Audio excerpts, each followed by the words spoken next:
Se on jo internetissä. No niin. No niin. Onpas aika hieno tää sun reko. Jollain oli sellainen matto. Ihan koneesti. Joo, Jarilla on ainakin niin Kaikkea sitä on billetti. Niin, kaikkea sitä löytää, kun vaan tuijottaa tarpeeksi läheltä ja tarpeeksi pitkään. Niin välillä se voi olla vähän pelottavaa.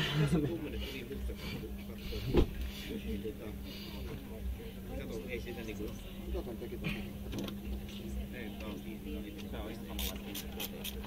Eikö tuosta takalasista viime kesänä itse kävin teipottamassa, niin jätkä teki 2 tuntia hommia tuolla. Sanoi, että tuossa yhdestä palasta tehdään niin erittäin vittumainen, kun se on mulla on se 40 tuolla, missä on vielä isompi siinä. Ja se on yhden tuntia tällä puolella. Joo. Mä tulen sinne painoon. Kato, mulla on yhdestä, niin se ensin laittoi tähän ja se kuuma ilma puhaltimella venytteli sitä.